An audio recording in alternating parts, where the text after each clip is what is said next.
ब्रह्ममुरारिसुरार्चितलिङ्गं निर्मलभासितशोभितलिङ्गम् जन्मज दुःखविनाशकलिङ्गं तत्प्रणमामि सदा शिवलिङ्गम्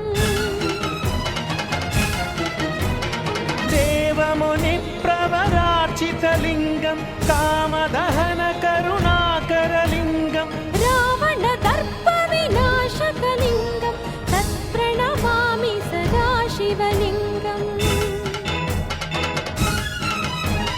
सर्वसुगन्धसुलेपितलिङ्गं बुद्धिविवर्धकम्